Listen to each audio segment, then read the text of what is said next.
Shalom, Bapak Ibu Saudara. Kita melanjutkan studi kita kristalisasi masih Injil Lukas, dan saat ini kita akan bahas tema Zakaria dan Elizabeth. Jadi inilah orang tua daripada Yohanes Pembaptis. Mari kita baca dulu Lukas pasal 1 ayat yang kelima. Pada zaman Herodes Raja Yudea adalah seorang imam yang bernama Zakaria dari rombongan Abia. Istrinya juga berasal dari keturunan Harun, namanya Elizabeth. Keduanya adalah benar di hadapan Allah dan hidup menurut segala perintah dan ketetapan Tuhan dengan tidak bercacat. Tetapi mereka tidak mempunyai anak, sebab Elizabeth mandul dan keduanya telah lanjut umurnya. Jadi ini ada dua orang, Elizabeth, Zakaria imam ya, Elizabeth juga dari keturunan Harun, dan mereka ini mendapatkan kunjungan malaikat dan melahirkan anak laki-laki yang namanya nanti Yohanes, itulah Yohanes Pembaptis. Nah, kita akan pelajari mengenai Zakaria dan Elizabeth ini 3 poin lah ya. Kita mau pelajari tentang Zakaria setelah dia penuh Roh Kudus ya, karena ketika dia datang dikunjungi oleh malaikat, dia bilang istrimu akan mengandung, melahirkan seorang anak laki-laki. Ini Zakaria tidak percaya ya. Walaupun malaikat ini bilang doamu sudah dijawab. Jadi sebenarnya Zakaria ini sudah berdoa untuk istrinya yang mandul itu. Tapi ketika dia dikunjungi malaikat, dia memakai akal pikirannya, karena saya sudah lanjut, istriku sudah lanjut usia dan mungkin punya anak. Dia jadi tidak percaya sehingga dia bisu ya. Dia bisu sampai anaknya lahir. Tapi kita akan pelajari poinnya adalah ketika Zakaria sudah penuh roh ya.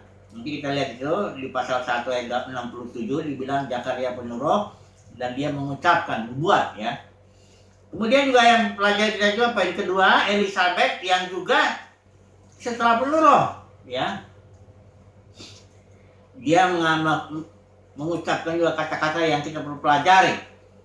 Dan nanti poin ketiga kita akan pelajari khusus ucapan daripada Elizabeth, bahwa dikatakan ini di ayat yang ke-25 pasal 1. Setelah Elizabeth mengandung, dia bilang gini, inilah suatu perbuatan Tuhan bagiku, dan sekarang ia berkenan menghapuskan aibku di depan orang. Nanti kita akan pelajari istilah aib ini ya, karena ini perlu kita pahami ya. 3 poin, saya itu nanti kita akan ambil kesimpulan. Mari kita mulai dulu. Poin pertama, nyanyian Zakaria setelah dia penuh roh ya, pasal 1 ayat ke-67. Jadi kita lihat di sini, pasal 1 ayat 67. Dan Zakaria ayahnya penuh dengan Roh Kudus, lalu bernubuat katanya.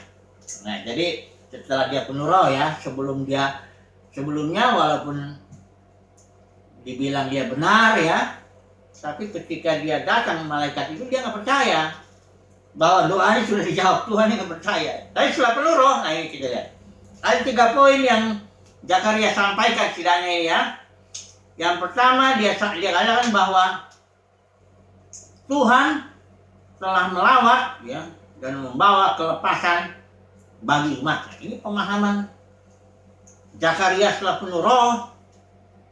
Dia tahu bahwa melalui kelahiran anaknya ini Tuhan melawat dan membawa kelepasan bagi umat Israel. Itu yang pertama ya, dia tahu. Yang kedua, dia bilang Tuhan telah menumbuhkan tanduk keselamatan dalam keturunan Daud. Jadi dia juga tahu bahwa Keturunan Daud inilah yang namanya nanti Mesias itu yang bawa kelepasan itu. Yang ketiga, dia tahu juga mengenai anaknya itu. Dia bilang, engkau adalah nabi Allah yang mati itu El Elyon. Jadi dia bilang kepada Yohanes anaknya itu, engkau akan menjadi nabi, ya, daripada El Elyon. Tugasnya mempersiapkan jalan bagi Tuhan, ya. Kemudian dia bilang, engkau juga akan memberikan pengertian kepada umat Israel keselamatan yang berdasarkan pengampunan dosa. Jadi pemahaman Zakaria ini luar biasa, tepat sekali dengan nubuat nabi-nabi di zaman perjanjian lama itu, ya. Tepat sekali. Pemahamannya mantap, ya. Mantap, dan artinya setelah dia penuh roh, dia memahami, ya. Tapi waktu dia belum penuh roh, walaupun dia imam yang katakanlah dia keturunan Harun, dia tidak percaya bahkan. Saya mau bicara sedikit, ya, tentang penuh roh dan tentang pemahaman. Ya, seorang imam di zaman perjanjian lama itu, saudaraku, di Israel itu, di zaman itu anak dari umur 0 sampai 6 tahun itu diajar oleh orang tuanya kitab Musa, ya. Setelah itu 6 tahun sampai 11 dia diajar oleh ahli Taurat, orang Farisi, ya. Hanya kitab Musa saja, Kejadian, Keluaran, Imamat, Bilangan, Ulangan. 5 kitab itu belajar dari umur 6 di sinagoga, ya, sampai umur 11 baru dia lulus, namanya son of law, anak hukum, anak yang sudah ngerti hukum yang 5 itu. Kemudian dari umur 11 sampai yang ngajar ini ahli Taurat, ya, bukan kayak sekarang kekristenan yang ngajar guru sekolah minggu yang jangan-jangan baca kitab pun belum selesai. Ini enggak, yang ngajar itu ahli Taurat, ya, orang Farisi yang jago-jago, ya. Umur 11. Umur 11 sampai sekitar 17 atau 18 itu orang Israel, anak itu diajar kitab nabi-nabi dan ketubim, Nebiim dan ketubim, ya, Tenach itu orang Nebiim ketubim. Nah, setelah umur 18 ke 17-18 orang Israel itu dikawinkan. Biasanya itu, ya, dan orang tuanya yang menjodohkan di zaman itu. Nggak ada orang cari jodoh, nggak dijodohkan aja langsung. Orang tua tuh punya tugas 3. Ngajarin anaknya Taurat, kedua dia ngasih jodoh, ketiga ngajarin dia pekerjaan. Karena setelah 18 tahun dia dikawinkan, dia harus punya keahlian mencari makan. Kalau dia mau jadi imam atau ahli Taurat, orang Farisi, dia mesti lagi belajar sampai sekitar barangkali 40 tahun, umur 40 tahun. Belajar lagi. Jadi kalau dipikir-pikir, dihitung itu udah berapa puluh tahun lah itu orang untuk bisa menjadi seperti Zakaria. Ini Zakaria juga sudah tua, jadi sudah bisa dibilang seumur hidupnya dia sudah belajar perjanjian lama. Enak. Namun ketika datang malaikat, dia tidak percaya, ya. Dan barulah setelah dia penuh roh, baru pemahamannya menjadi pas lah, ya. Nah, saya cuma mau bicara begini, karena di zaman ini saya melihat ada ketidakseimbangan nih antara penuh roh dan belajar teologi. Ya, kalau memang di zaman Israel nggak ada sekolah teologi kayak kita, ya. Ya, tapi begini, ada orang yang menekankan, ya, penuh roh, teologi nggak penting, gitu. Kalau saya melihat begini, segala sesuatu harus ditempatkan pada tempatnya. Itulah bijaksana itu. Segala sesuatu tempatkan pada tempatnya. Tuhan pada tempatnya, uang pada tempatnya, keluarga pada tempatnya, pelayanan pada tempatnya, segala sesuatu. Ya. Ada orang yang terlalu meninggikan teologi. Wah, kalau udah sekolah teologi kayaknya udah bangga banget. S1, S2, S3. Kayaknya udah ngerti Alkitab gitu. Dia nggak mikir, Alkitab ini nggak bisa dipahami kalau nggak penuh roh. Ya, teologi ada tempatnya. Saya nggak merendahkan teologi. Saya juga mengajar teologi 10 tahun. Saya dapat berkat. Dengan cara mengajar itu saya belajar luar biasa. Jadi cara belajar yang terbaik adalah dengan mengajar ya. Saya mengajar 10 tahun bidang perjanjian baru ya, hermeneutiknya, belajar mengajar tafsirnya, teologinya, teologi PW. Itu dapat berkat saya dari belajar teologi. Tapi saya juga harus tahu orang tidak akan paham Alkitab ini kalau tidak penuh roh. Ya, karena Alkitab bahkan mengasih nasihat, pengetahuan membuat orang sombong. Ya, orang yang belajar teologi nggak penuh roh tapi ya, wah makin sombong dia. Merasa dia hebat, dia kan tahu Alkitab. Ya, dia menganggap remeh orangnya kalau tanya, bahkan tanya sekolah teologi kamu di mana? Wah bangga sekali dia. Contoh sekali, saudara tahu nggak yang membunuh Tuhan Yesus siapa? Orang-orang ahli teologi di zamannya yang tidak penuh roh. Itulah dia ahli Taurat, orang Farisi, Saduki. Mereka orang-orang ahli teologi yang nggak penuh roh. Itulah yang bunuh Tuhan Yesus. Ya Yesus nggak dibunuh oleh pelacur, pemungut cukai, bukan. Yesus dibunuh oleh Mahkamah Agama Sanhedrin itu, ahli-ahli teologi itu yang nggak penuh roh. Jadi perlu nggak teologi? Ya perlu. Kalau bisa, bagus bisa sekolah resmi. Kalau tidak bisa, tapi yang penting penuh roh dulu. Ya, kalau udah nggak penuh roh, udahlah. Apapun mau dibilang apa, udah nggak penuh roh, penuh setan ini begini, ya jelas bunuh Tuhan Yesus lah. Ya, nah, jadi saya nasihatnya begini, belajar dulu penuh roh, ikut Tuhan sungguh-sungguh lah, belajar berdoa, baca Alkitab, menyangkal diri, ikut Tuhan sungguh-sungguh, cari Tuhan, minta Roh Kudus lah. Setelah itu kalau ada kesempatan, puji Tuhan bisa sekolah resmi teologi. Kalau enggak apa-apa juga. Nggak apa-apa juga, yang penting ini kuncinya dulu. Penuh Roh Kudus dulu, ya. Coba lihat Elisabeth. Dia juga setelah penuh roh ya, pasal 1 ayat 41. Ya. Ini dia nubuatnya atau perkataannya Elisabeth ya, setelah dia penuh roh. Ayat 1. Dan ketika Elisabeth mendengar salam Maria, ini Maria juga sudah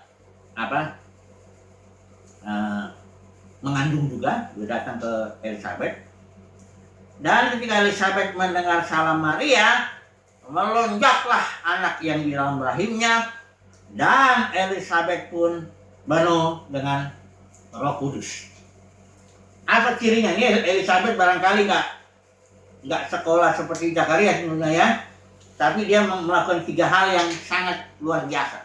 Ucapannya orang yang penuh roh ini. Perhatikan yang pertama, dia bilang gini kepada Maria, diberkatilah engkau di antara semua perempuan dan diberkatilah buah rahimmu. Ini luar biasa. Saudaraku, Maria itu hamil ketika masih bertunangan, mereka belum hidup bersama istri. Ini secara manusia akan timbul rasa malu, ya. Hamil belum nikah, gitu kan?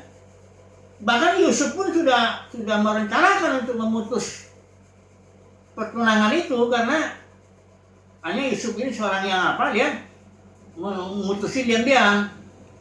Kalau tidak karena malaikat datang sama Yusuf, dia udah putuskan itu karena memalukan. Aib itu hamil di luar nikah, ya. Dalam budaya manapun itu aib. Tapi si Elisabeth diberkatilah engkau di antara perempuan, semua perempuan kan. Aneh ya. Orang yang penuh roh memang mengucapkan kata-kata yang secara manusia berlawanan dia. Orang secara manusia memalukan, di sini bilang diberkati. Ya.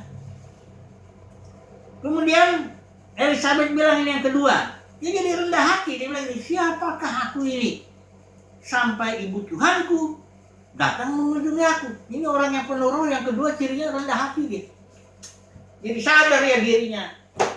Ya, siapa aku ini sampai ibu Tuhanku datang. Dia tahu yang dalam rahim itu Tuhan. Dia jadi rendah hati. Ini orang yang penuh roh ya. Hati ya, belajar teologi nggak penuh roh, tongkatnya minta ampun. Ya. Dan bunuh Yesus, itulah dia. Ahli teologi itu yang bunuh Yesus yang nggak penuh roh itu. Ya. Kemudian yang ketiga, Elisabeth menjadi percaya dia. Dia bilang begini, berbahagialah ia yang telah percaya. Ya, dia penilaiannya tepat. Yang berbahagia itu yang percaya kepada firman Tuhan, walaupun mustahil secara manusia. Jadi sekali lagi, Elizabeth penuh roh, ya, Zakaria penuh roh, maka ucapan mereka sesuai dengan pengertian Alkitab ini, perjanjian lama. Nah, mari yang poin ketiga, saya mau ajak saudaraku ini perkataan Elizabeth, ya, ketika dia hamil, mengandung. Perhatikan ini, yang pasal 1 ayat 25. Dia bilang gini, inilah suatu perbuatan Tuhan bagiku, dan sekarang ia berkenan menghapuskan aibku di depan orang. Ini istilah aib ini, istilah Yunani oneidos. Oneidos itu artinya suatu kata benda, suatu kondisi malu. Atau hilang kemuliaan, hilang kehormatan, ya. Kayak kalau orang berdosa, hilang kemuliaan Allah. Kira-kira begini nih. Aib, ya. Dia menimbulkan kondisi malu. Ya. Hilang kehormatan, hilang kemuliaan. Nah, dibilang si Elizabeth bilang, Tuhan sudah berkenan menghapuskan aibku. Aib apa yang dimaksud di sini? Yang dimaksud di sini aib karena nggak punya anak. Ini ya, nah ini mau saya ajarkan ini mengenai konteks perjanjian lama, perjanjian baru. Kalau orang nggak bisa melihat ini bahaya. Dalam perjanjian lama, janji Tuhan kepada Israel itu semuanya berkat-berkat jasmani. Nah, kalau jadi kepala bukan ekor.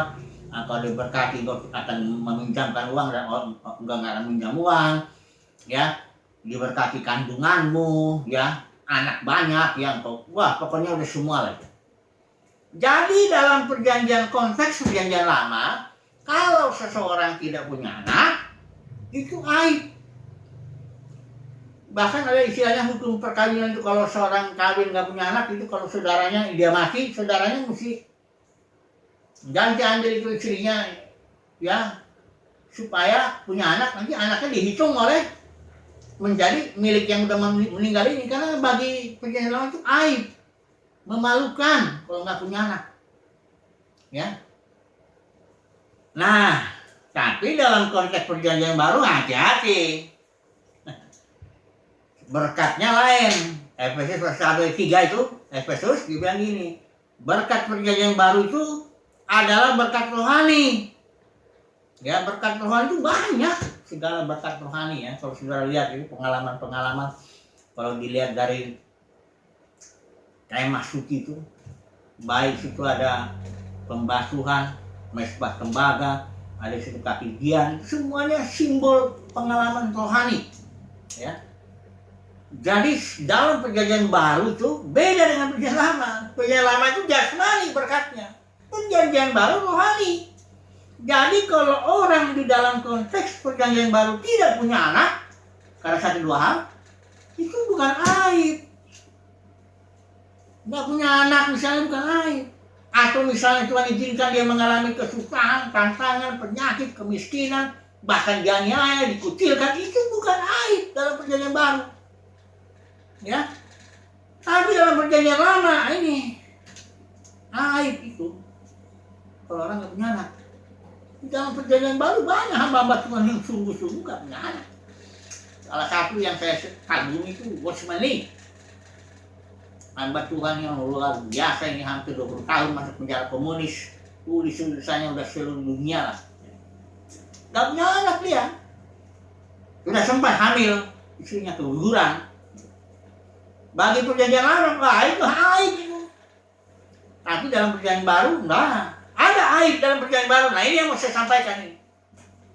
Apakah aib yang seharusnya orang-orang Kristen itu malu kalau dia itu? Seharusnya ya. Ini kalau aib perjanjian baru tidak kelihatan. Mari kita lihat dulu. Sebentar minta bantuan ya. Dari gereja Laodikia ini, ya, kita Wahyu ya.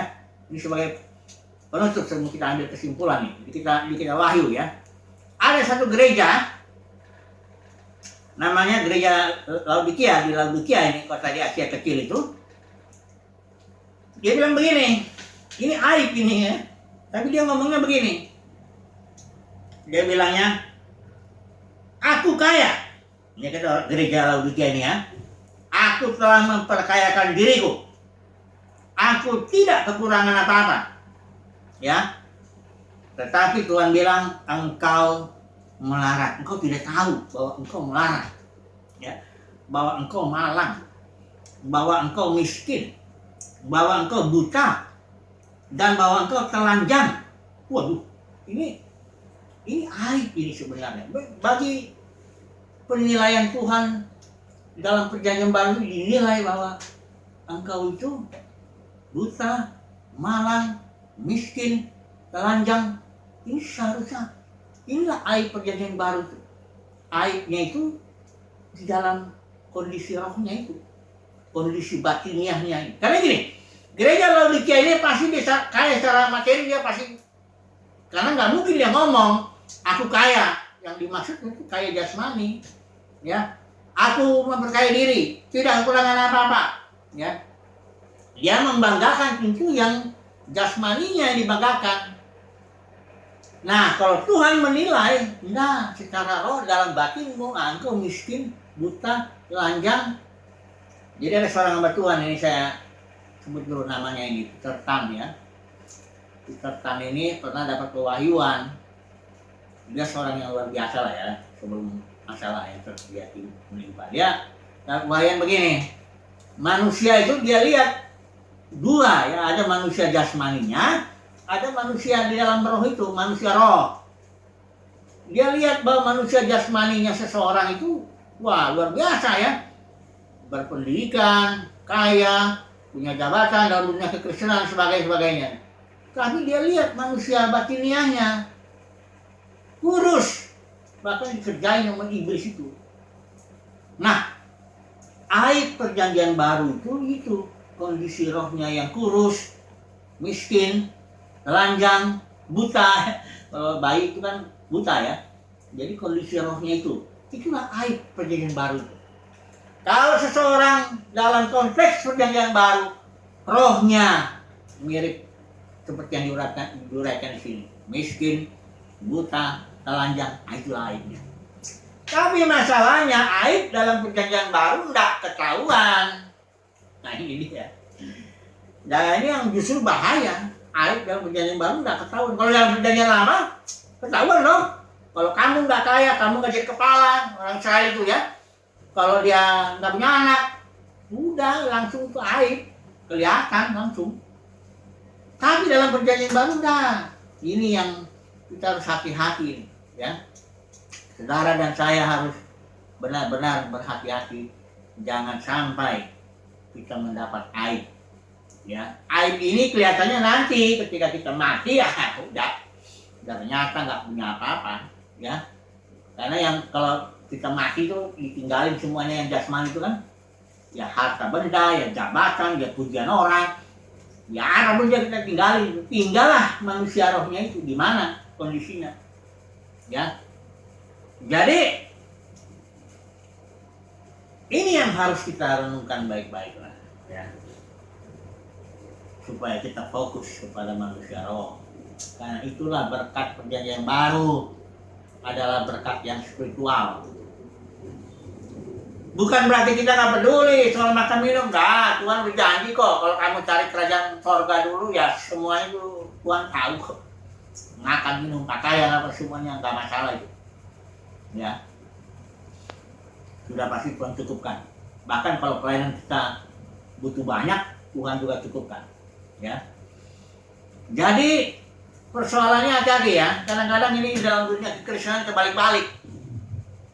Dalam dunia ini karena dia lebih sukses ya prosperity teaching.